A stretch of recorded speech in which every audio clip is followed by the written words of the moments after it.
اعوذ باللہ من الشیطان الرجیم بسم اللہ الرحمن الرحیم یسألونک عن الأہلہ قل هي مواقیت للناس والحج وليس البر بأن تأتوا البيوت من ظهورها ولكن البر من اتقى وأتوا البيوت من أبوابها واتقوا الله لعلكم تفلحون صدق اللہ العظیم۔ اے میرے نبی، آپ سے لوگ سوال کرتے ہیں ہر مہینے کے پہلی کے چاند اور اس کی مختلف حالتوں کے بارے میں۔ آپ جواباً عرض کیجئے کہ یہ لوگوں کے آپس کے معاملات اور حج وغیرہ کے لیے کیلنڈر ہے، اور نیکی یہ نہیں کہ تم گھروں کے پیچھے سے آؤ، نیکی تو یہ ہے کہ تم پرہیزگار بنو، گھروں کے دروازوں سے آؤ اور اللہ سے ڈرو تاکہ تم دنیا اور جہاں میں کامیاب ہو جاؤ۔ سورۃ البقرہ کی آیت نمبر 189 آپ کے سامنے تلاوت ہوئی۔ دعا فرمائی اللہ تعالیٰ آیت کا صحیح مفہوم عرض کرنے کی توفیق عطا فرمائے، آمین۔ اس سے پچھلا رکوع نمبر 23، اس رکوع نمبر 23 میں ہمارے سامنے اللہ رب العزت نے جو بات عرض کی وہ کیا؟ روزے، اس کے مسائل، اس کے فضائل، رمضان کے مسائل، اس کے فضائل، اور روزے کی حقیقت، اس کی حکمت بیان فرمائی کہ روزے کی حکمت یہ ہے کہ تمہارے اندر تقوی پیدا ہو جائے، تم پرہیزگار بن جاؤ، تم وقتی طور پر چند جائز چیزوں کو چھوڑ کر ہمیشہ کی ناجائز چیزوں کو چھوڑنے کے عادی بن جاؤ۔ اسی لیے روزے کے احکامات کے بعد اللہ رب العزت نے ایک آیت میں ہمیں حرام مال سے، حرام کھانے سے بچنے کا حکم دیا کہ روزہ در حقیقت تمہیں جائز چیزوں سے چھڑوا کر ہم نے حرام سے بچانے کے لیے، اس میں ایک حکمت ہے۔ ویسے فی نفسی وہ ایک مستقل عبادت بھی ہے، لیکن اس میں یہ حکمت بھی موجود ہے۔ لہٰذا تم رمضان کا مہینہ گزر جائے تو اس کے بعد بھی ہمیشہ والا وہ روزہ اپنانا کہ تمہارے اندر تم حرام کا استعمال نہ کرو، حرام پہنو مت، حرام کھاؤ مت، حرام کا کوئی بھی چیز اپنے نفع میں نہ لاؤ۔ اب اس کے بعد حج کے احکامات بھی آ رہے ہیں، تو روزہ اور حج کے احکامات کا تعلق اس بات سے ہے کہ روزہ رمضان کے مہینے میں ہوتا ہے، تو رمضان کے مہینے کا کیسے داخل ہوگا اس کا پتہ چاند سے چلے گا۔ اسی طریقے سے حج کی جو عبادت ہے اس کا پتہ بھی چاند سے چلے گا، کیونکہ اسلامی کیلنڈر وہ اس کا تعلق چاند کے ساتھ ہے۔ تو اللہ رب العزت اسی حوالے سے چاند کی اسلام میں کیا حقیقت ہے اور اس کی کیا عظمت ہے اور اس سے مسلمانوں میں کیا اس کے لیے مسالے ہیں، اس کو اللہ تعالیٰ بیان فرماتے ہیں۔ اور ہوا کچھ یوں تھا کہ حضرات صحابہ اکرام رضوان اللہ تعالیٰ علیہ مجمعین آپ صلی اللہ تعالیٰ علیہ وسلم سے جہاں اصلاً ان کے سوالات تو ہوتے تھے مسائل کے حوالے سے کہ کس چیز کے حوالے سے کیا کرنا ہے، لیکن کبھی کبھار ان کے سوالات کسی چیز کی حقیقت اور حکمت کو پوچھنے کے بارے میں بھی ہوتے تھے، اگرچہ ایسا بہت کم ہوا ہے، کیونکہ اصل شان مومن کی یہ ہے کہ وہ جب اللہ کا حکم آ جائے تو اس کو جوں کا توں مان لے، اس میں حکمت نہ ڈھونڈنے کی کوشش کرے۔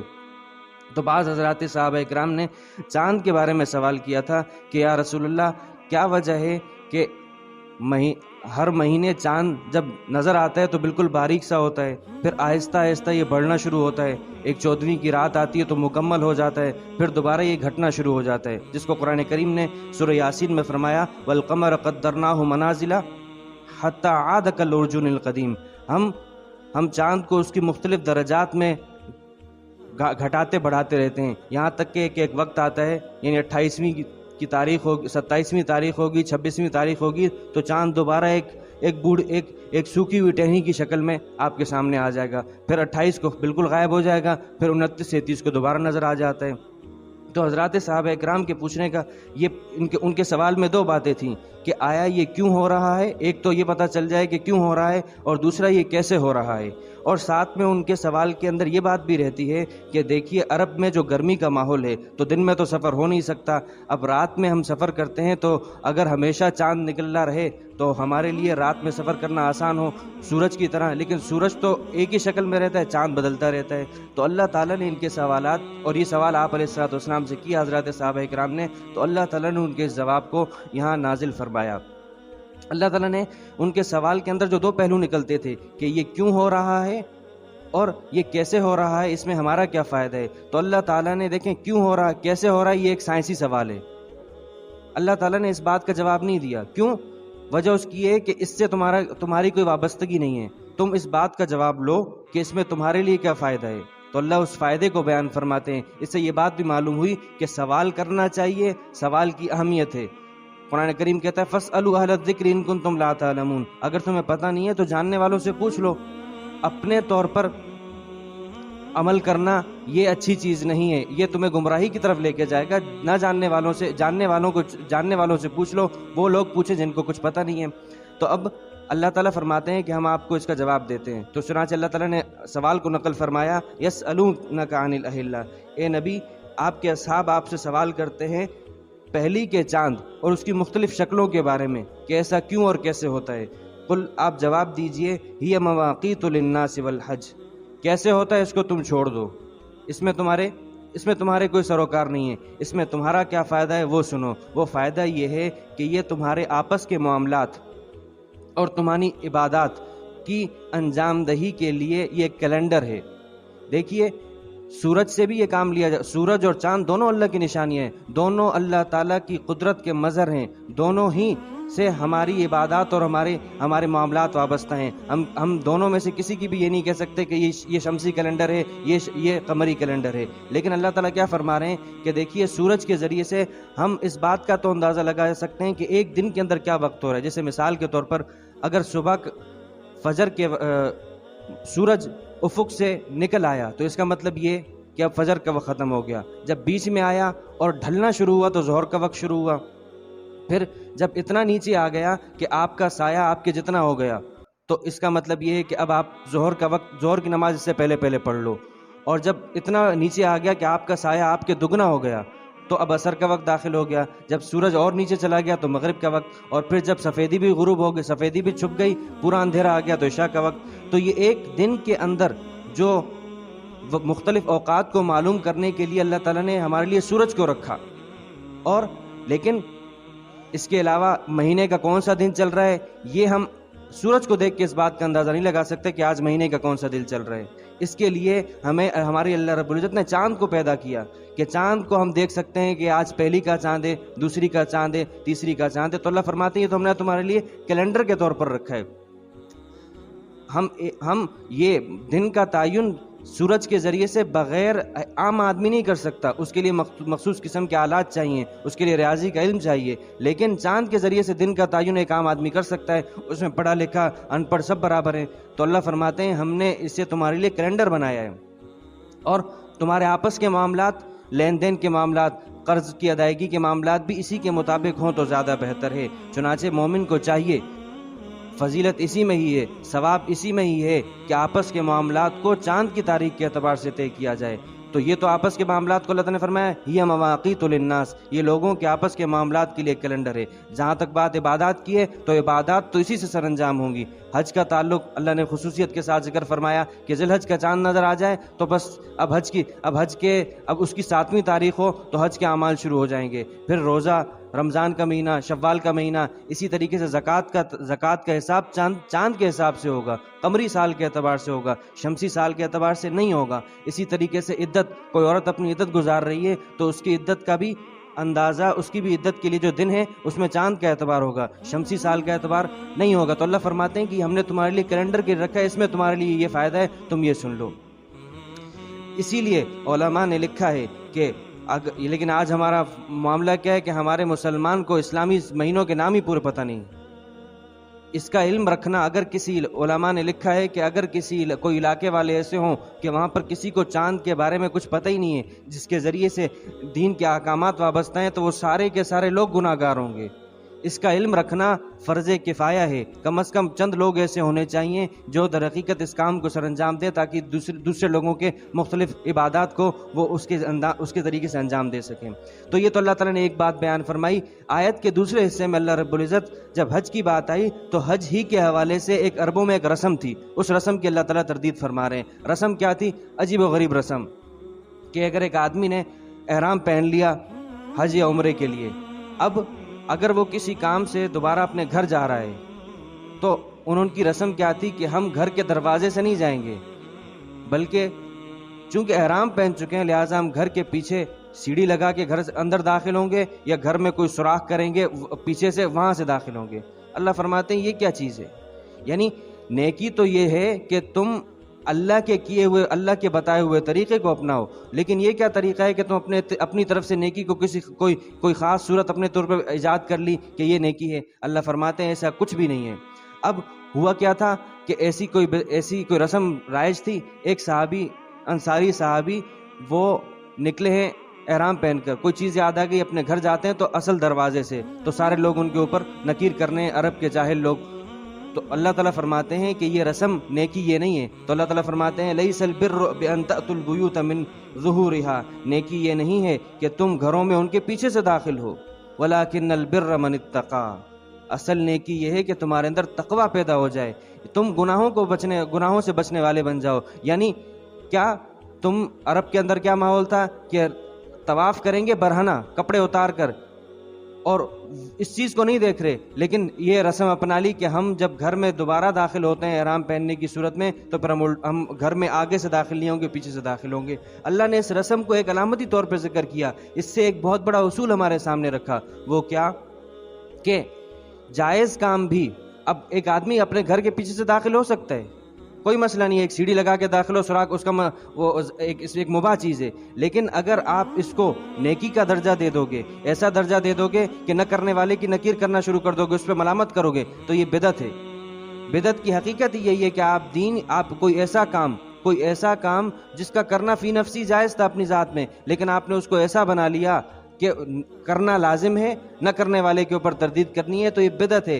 بدعت یہ دین کے اندر بہت بری چیز ہے۔ اللہ کے رسول صلی اللہ تعالی علیہ وسلم فرماتے ہیں کہ بہترین بات قرآن کی بات ہے، بہترین رستہ میرا رستہ ہے، باقی اس کے علاوہ تمہیں دین کے اندر سب سے بری چیزیں بدعتیں ملیں گی، ہر بدعت گمراہی ہے، گمراہی سے بچو۔ آپ نے فرمایا من احدث فی امرنا ما لیس منہ فہو رد، جس نے ہمارے دین کے اندر کوئی ایسی چیز ایجاد کی جس کا ہماری دین سے کوئی تعلق نہیں ہے تو وہ بات بھی مردود ہے، ایسا بندہ بھی مردود ہے کہ جو دین کے اندر ایسی چیزیں ایجاد کر رہے ہیں۔ لیکن ہمارے معاشرے میں کیا مختلف چیزوں میں مختلف حوالے سے رسوم و رواج بدعت رائج ہیں۔ شادی بیاہ کا موقع ہو، عجیب و غریب قسم، یعنی شادی کس چیز کا، نکاح کس چیز کا نام ہے؟ 4 چیزوں کا نام ہے، میاں بیوی کی رضامندی ہو، ایجاب و قبول ہو، گواہوں کی موجودگی میں بھرے مجمع میں اگر اس بات کا اعلان کر دیا جائے تو نکاح ہو گیا۔ لیکن کتنی رسومات کا ایک پلندہ ہے، اس کے ذریعے سے نکاح جیسا مقدس ایک حلال رشتہ وہ مشکل سے مشکل تر ہو گیا، اور گناہ جو کہ زنا ہے وہ بالکل عام جام ہے۔ تو بدعت ہمیشہ مشکلات پیدا کرتی ہے، سنت ہمیشہ راہ کو ہموار کرتی ہے۔ پھر شادی کے اندر مختلف جہیز کی رسومات، فلاں پتہ نہیں کیا سے کیا لینے دینے کے کتنی رسومات رائج ہیں۔ اور پھر کیا آپ شادی کی تقریب ہے، ایک اس تقریب میں گانا باجا چل رہا ہے، اور پھر کیا نیکی کے کیا تصور رکھا، جب بیٹی کو رخصت کریں گے تو قرآن کریم کے نیچے اس کے سائے میں، بڑا آپ نے کمال کر دیا۔ یعنی یہ قرآن کریم کل قیامت کے دن آپ کے خلاف گواہی دے گا کہ یا اللہ میں اس لیے آیا تھا، آپ نے مجھے اس لیے بھیجا تھا کہ یہ اپنی بیٹی کو رخصت کر، یعنی مجھے اس کے تعلیم تو روشناس نہیں کروائی، قرآن کیا کہتا ہے وہ تو بیٹی کو نہیں بتایا، لیکن قرآن کے سائے میں رخصت کرنے۔ تو یہ ایسی نیکی ہے، جیسا کہ آج ہمارے سامنے ان عرب کے ان جاہلوں کی یہ رسم عجیب و غریب لگ رہی ہے، حقیقت یہ ہے کہ ہماری یہ رسم بھی ایسی ہی ہے، اس سے ہماری اس رسم کی حقیقت بھی یہی ہے جیسی حقیقت ان کی تھی۔ اس کے علاوہ کیا کیا رسومات ہیں؟ فوتگی ہو جائے تو میت کی تدفین کے بعد کھانا، اس کی کوئی حقیقت نہیں ہے، کوئی ثبوت نہیں ہے۔ یعنی کھانا تو دعوت کے موقع پر ہوتا ہے، کیا آپ اپنے مرنے والے کے مرنے پر خوش ہیں تبھی آپ کھانا کھلا رہے ہیں؟ اس کا کوئی ثبوت نہیں ہے۔ پھر تیجا، 7واں، 10واں، 15واں، 20واں، 40واں برسی، پتہ نہیں کیا سے کیا، یہ کہاں سے چیزیں آ گئیں؟ یہ ساری کی ساری باتیں، یہ آیت اللہ تعالیٰ ہمارے سامنے ایک علامت کے طور پر رکھی ہے، لیکن اس سے جو اصول ثابت ہوتا ہے اس اصول میں یہ سب چیزیں آتی ہیں۔ شادی بیاہ کی ہو، فوتگی ہو، اور اچھا فوتگی ہو گئی، عدت کے، عورت عدت میں ہے تو اس کے اوپر کیا لازم؟ آئینہ نہ دیکھے۔ عدت میں سوگ کی حقیقت یہ ہے کہ زیب و زینت کا لباس نہ پہنے، لیکن ہم نے کیا سفید لباس ہی پہنے گی، کوئی اور لباس نہیں پہن سکتی، آئینہ نہیں دیکھ سکتی، فلاں نہیں کر سکتی، یہ اپنی طرف سے اضافے۔ در حقیقت یہ ہے کہ ہمارے اندر ہندوؤں کے ساتھ، ہندوستان میں ہندوؤں کے ساتھ رہنے کی وجہ سے وہاں کی رسومات ہمارے اندر رچی بسی ہوئی ہیں۔ دین یہ نہیں ہے، دین بالکل سیدھا سادہ، جس میں آپ کو نہ پیسہ خرچ کرنے کی ضرورت پڑتی ہے. ہاں جو مالدار ہے وہ زکوٰۃ دے گا، جو مالدار ہے اس کے اوپر صدقات ہیں، لیکن ایک عام آدمی، ایک غریب کے لیے، اس کے لیے کوئی ایسی چیز نہیں ہے کہ اس کے لیے اس کا دین مشکل ہو جائے. آپ کو قرضے لینے پڑتے ہیں 30 40واں سوئم کے لیے، یہ اس کی تو کوئی حقیقت نہیں ہے. تو اللہ فرماتے ہیں کہ تم اصل تقوی والے بن جاؤ. تقوی کی حقیقت کیا ہے؟ حضرت علی رضی اللہ تعالیٰ عنہ کی طرف منسوب ہے. کیا فرمایا؟ الخوف من الجلیل، اللہ کا ڈر پیدا ہو جائے. والعمل بالتنزیل، قرآن کریم کے مطابق عمل کر لو. والرضا بالقلیل، جو تمہارے پاس موجود ہے اس پر راضی ہو جاؤ. والاستعداد لیوم الرحیل، کل قیامت والے دن کے لیے تم تیار ہو جاؤ. یہ تقوی ہے. اس کو ہم یوں بھی کہہ سکتے ہیں کہ کرنے کے کام کرنے ہیں، نہ کرنے کے کام نہیں کرنے، اور جو موجود ہے اس پہ راضی ہو جاؤ.